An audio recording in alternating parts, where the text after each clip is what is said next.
awalnya bukan berasal dari Jepang, melainkan dari India. Kala itu kari India itu sangat populer sehingga dibawa oleh para penjajah dan pelaut ke negeri-negeri barat lainnya seperti Pakistan, Sri Lanka, dan hingga ke Inggris. Di Inggris sekitar pada abad 18, orang-orang Inggris itu rindu akan kare buatan India, sehingga mereka berinisiatif membuat kare dengan bahan-bahan mereka sendiri, yang kebanyakan bahan tersebut adalah rempah-rempah. Nah, kare dari Inggris itu kemudian dibawa oleh para pelaut dan penjajah ke Jepang. Nah, makanya sini ada perbedaan antara kari Jepang dan kari asli khas India. Kari Jepang itu lebih kental, disajikan dengan acar dan dimakan bersama nasi, biasanya seperti itu. Sedangkan kari India itu kuahnya itu lebih encer, serta dimakannya bersama roti khas India juga. Kemudian saya akan menjelaskan sejarah dari salap. Salap ini minuman tradisional yang berasal dari Mesir. Pastinya kami sini membuat salap menggunakan susu, tetapi yang versi originalnya itu yaitu salap dibuat menggunakan berbahan dasar dari umbi anggrek liar, namanya Orchis muscula. Jadi umbi anggrek itu dijadikan bubuk dulu, kemudian dicairkan sebagai bahan utama minuman salap. Selain itu, minuman salap biasanya juga dilengkapi oleh parutan kelapa, kacang pistachio, serta kayu manis. Selain itu, biasanya orang Mesir juga menambahkan bunga anggrek kering di atasnya sebagai hiasan untuk minuman salap. Namun karena kedua bahan tersebut yaitu kacang pistachio dan anggrek kering itu sulit dicari, maka sebagai topping kami hanya menggunakan kayu manis dan parutan kelapa. Dan minuman salap ini biasanya mudah ditemukan saat musim dingin di kafe-kafe. Nah, kelompok kami memilih hidangan kare dan salap ini karena seleranya sesuai dengan masyarakat Indonesia. Selain itu, rasa pedas yang dimiliki kare itu juga bisa diredam oleh manis dan legitnya susu salap yang kami buat. Karena itu, kami rasa kedua makanan ini merupakan paduan yang terbaik. Selain itu, cara membuat kedua hidangan tersebut cukup mudah. Apalagi kare.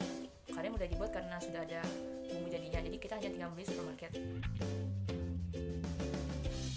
Sebelum memasak kari Jepang dan salap, tentunya kita harus mempersiapkan alat-alat dan bahan yang kita perlukan. Alat-alat yang harus kita siapkan adalah kompor, wajan, sodet, panci, tangan, pisau, sendok garpu, serta piring dan gelas hias. Lalu, untuk bahan-bahan dalam membuat kare adalah minyak goreng, 500 gram ayam, 5 buah kentang ukuran sedang, 2 buah wortel ukuran sedang, 1 buah bawang bombay, bubuk kare atau kare blok, air dan garam secukupnya, serta dapat ditambahkan juga 1 sendok makan kecap jamur atau cabai bubuk sesuai keinginan. Sedangkan untuk membuat salap, bahan-bahan yang kita perlukan adalah 400 ml susu, 100 ml air, 2-3 sendok makan tepung maizena, 1 sendok teh vanili, gula secukupnya, serta dapat ditambahkan kayu manis bubuk ataupun kelapa parut sesuai keinginan sebagai topping dari salap. Langkah dalam membuat kare, yang pertama, rebus dada ayam hingga setengah matang, kemudian potong-potong bentuk persegi, dan air rebusan ayam tersebut tidak perlu dibuang dulu karena dapat dijadikan sebagai kaldu ayam dalam pembuatan kare. Lalu langkah yang kedua, kupas wortel dan kentang, kemudian potong-potong bentuk persegi, lalu iris juga bawang bombay. Kemudian tumis ayam hingga 3/4 matang. Setelah itu tumis juga wortel, kentang, dan bawang bombay, lalu tambahkan 500 ml air. Setelah wortel dirasa sudah empuk, maka tambahkan bumbu kare atau kare blok, lalu aduk hingga rata dan kental. Setelah kare matang, maka dapat kita sajikan dengan nasi. Kemudian, langkah-langkah dalam pembuatan salap. Yang pertama, campurkan tepung maizena dan air, kemudian aduk hingga rata. Setelah itu, tambahkan vanili dan gula secukupnya. Kemudian, aduk campuran maizena dan susu hingga merata. Setelah itu, panaskan susu dengan api sedang dan aduk-aduk hingga rata dan mengental. Setelah mengental, maka dapat dituangkan ke dalam gelas saji dan kita dapat menaburi dengan bumbu kayu manis dan kelapa parut sebagai topping dan sesuai keinginan kita.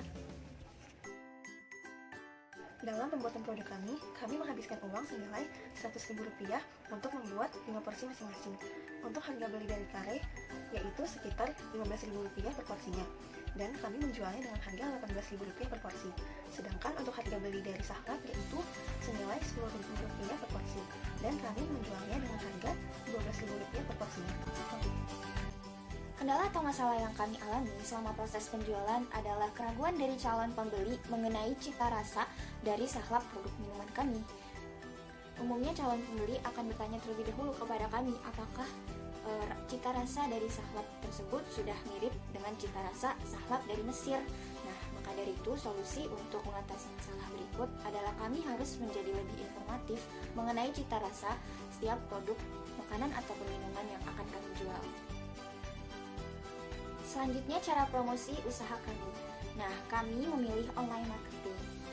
Dalam masa pandemi COVID-19 ini, tentunya kita harus melakukan social distancing dan akan selalu berada di rumah. Maka dari itu, kami ingin menggapai calon-calon pembeli ini meskipun mereka di rumah dengan melalui promosi sosial media, lalu melalui website kami dan melalui aplikasi jasa antar makanan. Yang terakhir adalah kesimpulan yang dapat kita ambil dalam pembelajaran kali ini.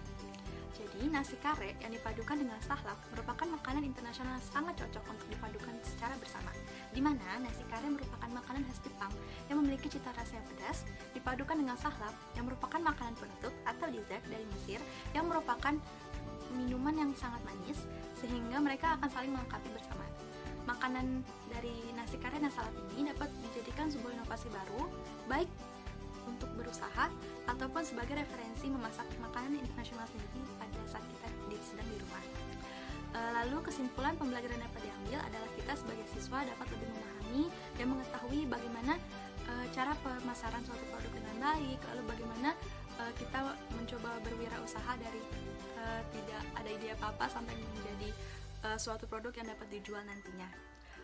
Dalam kesempatan kali ini juga kita dapat mengetahui bagaimana seorang wirausahawan dalam berpikir dan bertindak.